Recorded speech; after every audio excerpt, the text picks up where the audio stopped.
ಕರ್ನಾಟಕದ ಆಡಳಿತ ವಲಯದಲ್ಲಿ ಸದಾ ಸುದ್ದಿ, ವಿವಾದ ಮತ್ತು ಧೈರ್ಯಶಾಲಿ ನಿರ್ಧಾರಗಳ ಮೂಲಕ ತಮ್ಮದೇ ಆದ ಛಾಪು ಮೂಡಿಸಿರುವ ಐಎಎಸ್ ಅಧಿಕಾರಿ ರೋಹಿಣಿ ಸಿಂಧೂರಿ. ಈ ಹೆಸರನ್ನ ಕೇಳಿದ ಕೂಡಲೇ ಒಬ್ಬ ದಕ್ಷ ಮತ್ತು ದಿಟ್ಟ ಅಧಿಕಾರಿಯ ಚಿತ್ರ ನಮ್ಮ ಕಣ್ಮುಂದೆ ಬರುತ್ತೆ. ಆದ್ರೆ ಇವರ ವೈಯಕ್ತಿಕ ಮತ್ತು ವೃತ್ತಿಪರ ಜೀವನದ ಹಿಂದಿನ ಕತೆ ಗೊತ್ತಾ? ರೋಹಿಣಿ ಸಿಂಧೂರಿಯವರ ಬಾಲ್ಯ, ವಿದ್ಯಾಭ್ಯಾಸ ಮತ್ತು ಸಾಧನೆಯ ಹಾದಿ ಹೇಗಿತ್ತು? ಒಬ್ಬ ಆಂಧ್ರ ಪ್ರದೇಶದ ಪ್ರತಿಭಾವಂತ ಹುಡುಗಿ ಕರ್ನಾಟಕಕ್ಕೆ ಬಂದು ಇಲ್ಲಿನ ಐಎಎಸ್ ಅಧಿಕಾರಿಯಾಗಿ ಯಶಸ್ವಿಯಾಗಿದ್ದು ಹೇಗೆ? ಇನ್ನು ರಾಜ್ಯದ ಗಮನ ಸೆಳೆದಿದ್ದ ಐಎಎಸ್ ವರ್ಸಸ್ ಐಪಿಎಸ್ ಅಧಿಕಾರಿಗಳ ನಡುವಿನ ಕಾದಾಟ, ಅದರಲ್ಲೂ ಮುಖ್ಯವಾಗಿ ರಾಜಕಾರಣಿ ರೇವಣ್ಣ ಅವರ ಕುಟುಂಬದ ಜೊತೆಗಿನ ವಿವಾದದ ಅಸಲಿ ಸತ್ಯವೇನು? ಎಲ್ಲವನ್ನ ಇವತ್ತಿನ ಈ ಒಂದು ವಿಡಿಯೋದಲ್ಲಿ ನೋಡ್ತಾ ಹೋಗೋಣ.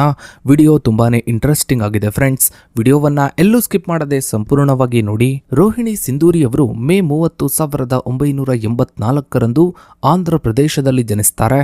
ಇವರ ತಂದೆ ಸರ್ಕಾರಿ ಕೆಲಸದಲ್ಲಿದ್ದವರು.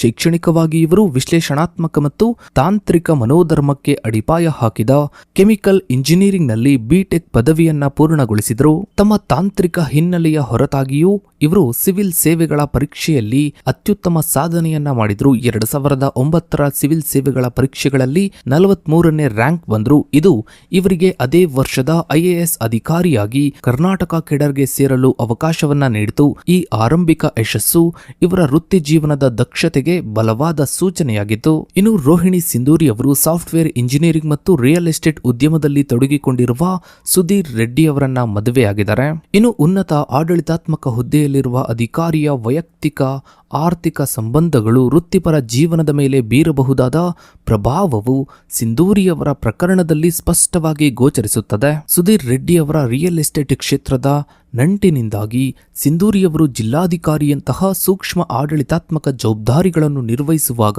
ದುರ್ಬಲತೆಯು ಸೃಷ್ಟಿಯಾಯಿತು. ಇನ್ನು ರೋಹಿಣಿ ಸಿಂಧೂರಿಯವರ ಮೊದಲ ಪೋಸ್ಟಿಂಗ್ 2011ರಲ್ಲಿ ತುಮಕೂರಿನಲ್ಲಿ ಸಹಾಯಕ ಆಯುಕ್ತರಾಗಿ ಆಗಿತ್ತು.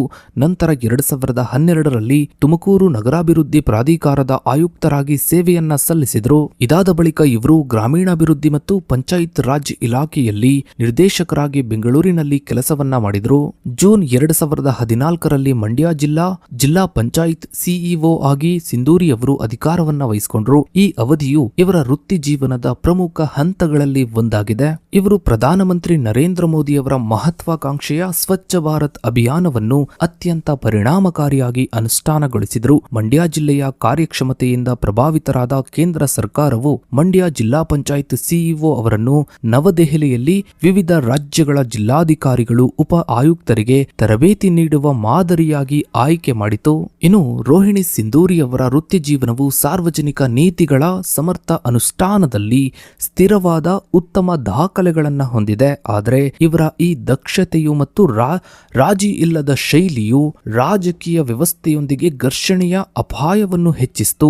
ವಿಶೇಷವಾಗಿ ಇವರಿಗೆ ಜಿಲ್ಲಾಧಿಕಾರಿಯಂತಹ ಅಧಿಕಾರವನ್ನ ನೀಡಿದಾಗ ನಂತರದ ಅವಧಿಯಲ್ಲಿ ಇವರು ಮೈಸೂರು ಜಿಲ್ಲಾಧಿಕಾರಿಯಾಗಿ ಸೇವೆಯನ್ನ ಸಲ್ಲಿಸಿದರು ಮತ್ತು ಹಿಂದೂ ಧಾರ್ಮಿಕ ಸಂಸ್ಥೆಗಳು ಮತ್ತು ದತ್ತಿ ಇಲಾಖೆಯ ಮುಜರಾಯಿ ಇಲಾಖೆಯ ಆಯುಕ್ತರಾಗಿ ಕೆಲಸವನ್ನ ನಿರ್ವಹಿಸಿದರು. ಮುಜರಾಯಿ ಇಲಾಖೆಯಲ್ಲಿ ಇವರು ದೈವ ಸಂಕಲ್ಪ ಉಪಕ್ರಮವನ್ನು ಪ್ರಾರಂಭಿಸಲು ಆಗಿನ ಸಚಿವರಾದ ಶಶಿಕಲಾ ಜೊಲ್ಲೆ ಅವರೊಂದಿಗೆ ಸಹಕರಿಸಿದರು. ಈ ಉಪಕ್ರಮವು ಪ್ರಮುಖ ಎ ಗುಂಪಿನ ದೇವಾಲಯಗಳ ಸಮಗ್ರ ಅಭಿವೃದ್ಧಿ ಮತ್ತು ಮೂಲ ಸೌಕರ್ಯ ಸುಧಾರಣೆಯ ಮಾಸ್ಟರ್ ಪ್ಲಾನ್ನ ಮೇಲೆ ಕೇಂದ್ರೀಕರಿಸಿತ್ತು. ಇನ್ನು ಭಾರತ ಸರ್ಕಾರದ ಹೊಸ ಭಾರತ್ ಗೌರವ್ ಯೋಜನೆಯನ್ನ ಬಳಸಿಕೊಂಡು ಬೆಂಗಳೂರಿನಿಂದ ಭಾರತ್ ಗೌರವ್ ಕಾಶಿ ಯಾತ್ರಾ ವಿಶೇಷ ರೈಲಿನ ವ್ಯವಸ್ಥೆಯನ್ನು ಮಾಡಲಾಯಿತು. ಈ ರೈಲಿಗೆ ಪ್ರಧಾನಿ ನರೇಂದ್ರ ಮೋದಿ ಅವರು ಚಾಲನೆಯನ್ನ ನೀಡಿದರು. ಇದು ಯಾತ್ರಾರ್ಥಿಗಳಿಗೆ ಸಹಾಯಧನ ನೀಡುವ ರಾಜ್ಯ ಇಲಾಖೆಯ ಕಾರ್ಯಕ್ರಮದ ಭಾಗವಾಗಿತ್ತು.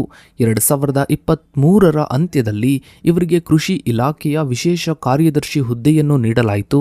ಜುಲೈ 2017ರಲ್ಲಿ ರೋಹಿಣಿ ಸಿಂಧೂರಿಯವರು ಹಾಸನ ಜಿಲ್ಲಾಧಿಕಾರಿಯಾಗಿ ನೇಮಕಗೊಂಡರು. ಆದರೆ ಅವರ ಅಧಿಕಾರಾವಧಿ ಆರಂಭವಾದ ಕೆಲವೇ ದಿನಗಳಲ್ಲಿ ಸ್ಥಳೀಯ ರಾಜಕೀಯ ನಾಯಕತ್ವದೊಂದಿಗಿನ ಸಂಘರ್ಷಣೆಯಿಂದಾಗಿ ಆಡಳಿತದಲ್ಲಿ ಉದ್ವಿಗ್ನತೆ ಉಂಟಾಯಿತು. ಆಡಳಿತಾತ್ಮಕವಾಗಿ ಇವರು ಜಿಲ್ಲಾ ಕಾಂಗ್ರೆಸ್ ನಾಯಕತ್ವದ ನಿರ್ದೇಶನಗಳಿಗೆ ಬದ್ಧರಾಗಿರಲಿಲ್ಲ ಎಂಬ ಆರೋಪಗಳು ಕೇಳಿಬಂದವು. ಮುಖ್ಯಮಂತ್ರಿ ಸಿದ್ದರಾಮಯ್ಯ ಅವರು ಜಿಲ್ಲೆಗೆ ಭೇಟಿ ನೀಡಿದಾಗ ಪ್ರೋಟೋಕಾಲ್ಗಳನ್ನು ನಿರ್ವಹಿಸುವಲ್ಲಿ ವಿಫಲರಾಗಿದ್ದಾರೆ ಎಂಬ ಕಾರಣವು ಇವರ ವರ್ಗಾವಣೆಗೆ ಪ್ರಮುಖ ಕಾರಣಗಳಲ್ಲಿ ಒಂದಾಗಿತ್ತು. ಇನ್ನು ಸಿಂಧೂರಿಯವರ ವರ್ಗಾವಣೆ ಆದೇಶವು ಕೇವಲ 6 ತಿಂಗಳಿಗಿಂತ ಸ್ವಲ್ಪ ಹೆಚ್ಚು ಅವಧಿಯಲ್ಲಿಯೇ ಬಂದಿತ್ತು. ಈ ಅಕಾಲಿಕ ವರ್ಗಾವಣೆಯನ್ನು ಅವರು ಆರಂಭದಲ್ಲಿ ಆಡಳಿತಾತ್ಮಕ ನ್ಯಾಯಮಂಡಳಿಯಲ್ಲಿ ಮತ್ತು ನಂತರ ಕರ್ನಾಟಕ ಹೈಕೋರ್ಟ್ನಲ್ಲಿ ಪ್ರಶ್ನಿಸಿದರು. ಸಿವಿಲ್ ಸೇವೆಗಳ ನಿಯಮಗಳ ಪ್ರಕಾರ ಅಧಿಕಾರಿಗಳು ಕನಿಷ್ಠ 2 ವರ್ಷಗಳ ಕಾಲ ಒಂದು ಹುದ್ದೆಯಲ್ಲಿ ಸೇವೆಯನ್ನ ಸಲ್ಲಿಸಬೇಕು ಎಂಬ ನಿಯಮವನ್ನು ನ್ಯಾಯಾಲಯಗಳು ಎತ್ತಿ ಹಿಡಿದ್ವು. ಈ ಕಾನೂನು ಹೋರಾಟವು ಸಿಂಧೂರಿಯವರಿಗೆ ವಿಜಯವನ್ನ ತಂದುಕೊಟ್ಟಿತ್ತು. ಎಚ್.ಡಿ. ಕುಮಾರಸ್ವಾಮಿ ನೇತೃತ್ವದ ಹೊಸ ಸರ್ಕಾರವು ಹೈಕೋರ್ಟ್ನ ತೀರ್ಪಿನ ನಂತರ 2018ರಲ್ಲಿ ಇವರನ್ನು ಮತ್ತೆ ಹಾಸನ ಡಿಸಿಯಾಗಿ ಮರುಸ್ಥಾಪಿಸುವ ಅಧಿಸೂಚನೆಯನ್ನ ಹೊರಡಿಸಿತು. ಈ ಪ್ರಕರಣವು ಸಿಂಧೂರಿಯವರ ವೃತ್ತಿ ಜೀವನದಲ್ಲಿ ನಿರ್ಣಾಯಕ ತಿರುವು ನೀಡಿತು. ನ್ಯಾಯಾಲಯದಲ್ಲಿ ಗೆಲುವು ಸಾಧಿಸುವ ಮೂಲಕ ಇವರು ತಾತ್ಕಾಲಿಕ ರಾಜಕೀಯ ಅಧಿಕಾರಕ್ಕಿಂತ ಸಂವಿಧಾನಿಕ ಆಡಳಿತಾತ್ಮಕ ತತ್ವಗಳನ್ನು ಎತ್ತಿ ಹಿಡಿದರು. ಹಾಸನ ಜಿಲ್ಲಾಧಿಕಾರಿಯಾಗಿ ಸಿಂಧೂರಿಯವರ ಅವಧಿಯು ಸ್ಥಳೀಯ ರಾಜಕೀಯದಲ್ಲಿ ಪ್ರಭಾವಿ ಶಕ್ತಿಯಾದ ಎಚ್.ಡಿ. ರೇವಣ್ಣ ಅವರೊಂದಿಗಿನ ಹಲವು ಘರ್ಷಣೆಗಳಿಗೆ ಕಾರಣವಾಯಿತು. ಸಿಂಧೂರಿಯವರು ಸಾರ್ವಜನಿಕ ನೀತಿಗಳನ್ನು ಜಾರಿಗೊಳಿಸುವಲ್ಲಿ ರಾಜಿ ಇಲ್ಲದ ನಿರ್ಧಾರವನ್ನು ತಗೊಂಡ್ರು.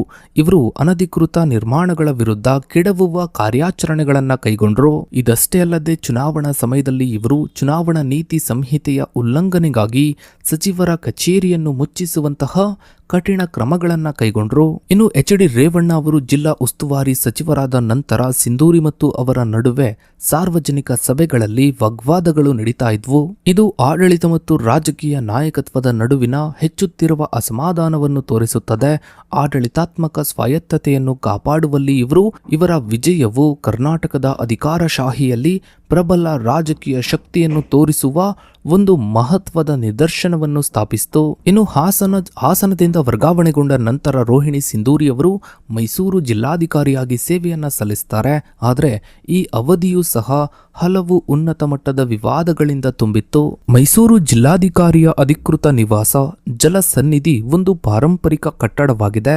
ಸಿಂಧೂರಿಯವರು ಇಲ್ಲಿ ಈಜುಕೊಳ ಅಂದ್ರೆ ಸ್ವಿಮ್ಮಿಂಗ್ ಪೂಲ್ ಮತ್ತು ಜಿಮ್ ಅನ್ನ ನಿರ್ಮಿಸಿದ್ದಾರೆ ಎಂಬ ಆರೋಪ ಕೇಳಿ ಬಂದಿತ್ತು. ಈ ನಿರ್ಮಾಣವು ಪರಂಪರೆಯ ನಿಯಮಗಳ ಉಲ್ಲಂಘನೆಯಾಗಿದೆ ಮತ್ತು ಸರ್ಕಾರದ ಹಣವನ್ನು ದುರುಪಯೋಗಪಡಿಸಿಕೊಳ್ಳಲಾಗಿದೆ ಎಂದು ಶಾಸಕ ಸಾರಾ ಮಹೇಶ್ ಆರೋಪಿಸಿದರು. ಇನ್ನು ಮೈಸೂರು ಅವಧಿಯಲ್ಲಿ ಸಿಂಧೂರಿಯವರು ಮೈಸೂರು ಮಹಾನಗರ ಪಾಲಿಕೆ ಆಯುಕ್ತರಾದ ಶಿಲ್ಪಾನಾಗ್ ಅವರೊಂದಿಗೆ ಸಂಪರ್ಕಕ್ಕೆ ಇಳಿದಿದ್ರು. ಶಿಲ್ಪಾನಾಗ್ ಅವರು ಸಿಂಧೂರಿ ತಮ್ಮನ್ನು ಸಾರ್ವಜನಿಕವಾಗಿ ಅವಮಾನಿಸಿದ್ದಾರೆ ಎಂದು ಆರೋಪಿಸಿದ್ರು.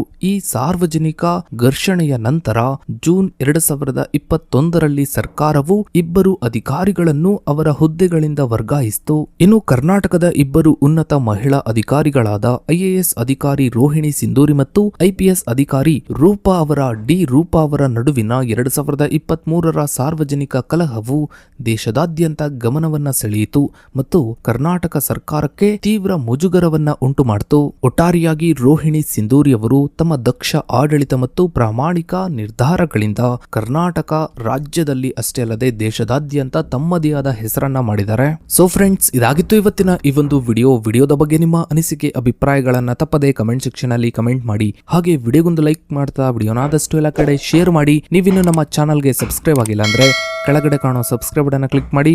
ಹಾಗೆ ಪಕ್ಕದಲ್ಲಿ ಕಾಣೋ ಬೆಲ್ ಐಕಾನ್ ಕೂಡ ಕ್ಲಿಕ್ ಮಾಡಿ. ಥ್ಯಾಂಕ್ಸ್.